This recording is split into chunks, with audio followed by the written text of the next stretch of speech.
এই যে আগে মুখটা ঘুরিয়ে সবাই গুড মর্নিং বলে বলে গুড মর্নিং, যদিও একটা বাজে।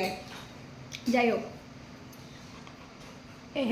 হেংলু সকালবেলা রুটি দিয়ে দুধ দিয়ে খেয়েছে মা, দুধ রুটি খেয়েছে ব্রেকফাস্টে, ঠিক আছে? হ্যাঁ, সবাইকে বলে দিচ্ছি। এবার ব্যাপারটা হচ্ছে ওর দাদার আজকে ছুটি, ওর দাদা ওকে বিক্কু দেয়নি, আর বাকিরা তো রুটি ব্রেকফাস্ট করেছে। আর আমি এখন উঠলাম, আমি 50-50 নিয়ে একটা বসেছি, আর মা দিয়েছে চা। এবার হেংলুর ব্যাপার হচ্ছে এসেই তুই, আমি খপাত করে তোর মুখ থেকে খেয়ে নেব, কিন্তু আমি তোর কোলে আসবো না। আমি বলছি কি, এই বড়দিদির সাথে তোর এক যুগ ভিডিও করা হয়নি, আয়, না হলে বড়দিদিকে সবাই ভুলে যাবে। ঘুরে শুয়ে বললো, তবু এলো না। কি বড়দিদির বিস্কিট খাওয়া কেন হতো? তুই আগে আয় আমার কাছে। কি হয়েছে বা, হক দিয়ে এসছিস ভাই? বদ দিদির নাককে কি হয়েছে, কি হয়েছে? ও তুমি খুঁজতেছো বিক্কু কোথায় বসেছো, কোন স্টাইলে দেখাবো? এই স্টাইলে উনি বসেছেন। কি আমার মুখের মধ্যে কি চাকা চাকা চাকা? ও কিসের গন্ধ পাচ্ছে? নে নে চাকা, খাবি না? তাহলে বিক্কু খা।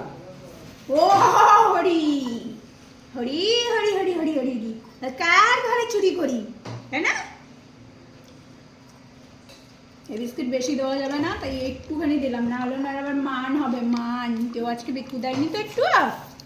এসো তো, কুমিরের মতো বসে, কুমির, তুই কুমির, ছোট্ট কুমির। উনি ছোট্ট না, ছাদের কোনা। তো রুটি, দুধ রুটি খেয়েছে বলে মা বলছে কি একটু দেরি করে লাঞ্চটা কর। এবার ওর মা এখন ওকে লাঞ্চ দেয়নি। কেন লাঞ্চ দেয়নি? ওর যে কি কষ্ট হচ্ছে যে আমার মা আমাকে এখনো লাঞ্চ দেয়নি। কালকে আজকে রান্না কি করেছো মা? মাছের ঝোল, মাছের তেল। মাছের ঝোল, মাছের তেল, আর পনিরটা কি খেয়েছি? পনিরটা রয়েছে। আচ্ছা, মা যেরকম বাড়িতে পনির বানায়, আগের দিন তো পনির বানিয়েছিল নিজে দুধ কেটে, আর কালকে হচ্ছে 2 লিটার দুধ, নতুন দুধ ফেটে গেছে। কালকে সব রচা খেয়েছে, আর তোজবাবু দুধ খায়নি। তোজবাবু কালকে খই খেয়েছে ছানা দিয়ে, কারণ দুধ ছিল না। 2 লিটার দুধই ওরকম কাটা। দুধ বিক্রিও করিনি কালকে, যে আমাদের ঘরেই কাটা পাচ্ছি, তাহলে বাইরে দিলে তো তারাও তো নষ্ট দুধটাই পাবে, তাই কালকে সারাদিন কোনো দুধ বিক্রি করিনি, সব ঘরে কেটেছি। আর সব এরকম। তা আজকের দুধ ভালো? ও আজকে ও হ্যাঁ, আমি তো চা খাচ্ছি আজকে তো। কালকে সারাদিন রচা খাওয়া হয়েছে, যেটা আমাদের বাড়িতে চলে না। আচ্ছা, তোজবাবুর গাটা কিন্তু ভালো হয়ে গেছে। তোজোর মা ভাবলো আজকে তোজোর কয়েকটা জিনিস যেগুলো বাকি আছে। তোজোর কি চুড়ি কিনবো? তার আগের বার চুড়ি কিনেছিলাম, পরানোর সাথে সাথে ও টেনে টেনে খুলে দিয়েছে। তো তোজোর কয়েকটা জিনিস কেনাকাটি করতে যাবে, বেড ফেল্টগুলো কেনাকাটির ব্যাপার আছে তো। বেড কিনতে যাবো, মায়ের 5 দিনের 5টা জামা কিনবো, একটা গলার হার কিনবো। 5 দিনের 5টা জামা, গলার হার, চুড়ি। ও চুড়ি বিরক্তকর কোনো জিনিসও রাখে না, ঠিক আছে? যাই হোক, কেনাকাটি হবে শুনে তোজবাবু চলে গেল, ওর মার সাথেই চলে গেল। ওর মাও উঠলো, ও চলে গেছে। তো ওর মা আগের বারের মতো ওর জন্য চুড়ি টুড়ি সব কিছুই কিনতে চায়, কিন্তু ও রাখে না। ওকে রূপোর ব্রেসলেট পরিয়ে দিলেও ও খুলে ফেলে দিয়ে আসে। রাত্রিরে পরিয়ে দিয়েছি, সকালবেলা কোথায় খুলে দিয়েছি, আবার খোঁজো। গলার চেনটা পর্যন্ত খুলে ফেলে দিয়েছিল, আবার বলছি বলে তুত্তুর করে দেখতে দেখতে আবার দোকানে চলে গেল। বৃষ্টিটা কমলে আজকে কয়েকটা জিনিস কেনা বাকি রয়েছে, তো আজকে ওগুলো কেনা হবে। আর যদি বৃষ্টিটা না কমে, এরকমভাবেই বৃষ্টি হয়ে গেলে আমি তো বেরোবোই না। আর এমনিতে আমারও শরীরটা ভালো না, দেখি।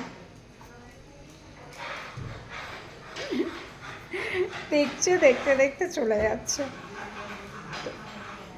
কারণ সব জামা কাপড় না আসলে, এক জায়গায় সব কিছু না হলে সব তো আর অনলাইনে পাচ্ছি না। বেল্টটা যেরকম অনলাইনে আমি নেব না, কারণ তোজোর জন্য কিনেছিলাম, একটা বেড কিনেছিলাম, যে মেয়ে দোকানে থাকে সারাক্ষণ বেডটা পাতা থাকবে, ওই বেডে ও বসবে, ওই যে বেডটা ওখানে। পুরো মানে ঠকে গেছিলাম। সেই যখন আমি 1500-2000 টাকা দেবো, আমি দেখে কিনবো, তখন সেই ব্যাপারটা মানে ওর মার পছন্দ হয়েছে, ওর মা আমাকে বলেছে যে দেখে নে ভালো হয় কিনা। আমি দেখলাম যে কেউ কেনেনি, তারপরে 2-3 জন কিনেছে, কিন্তু তারা ফটো দিয়ে রিভিউ দেয়নি, এমনি বলেছে গুড।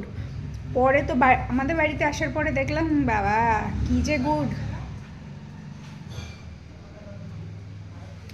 তাই বেল্টটাকে গিয়ে কিনবো, নতুন বেল্ট, আর ওর যা যা লাগে।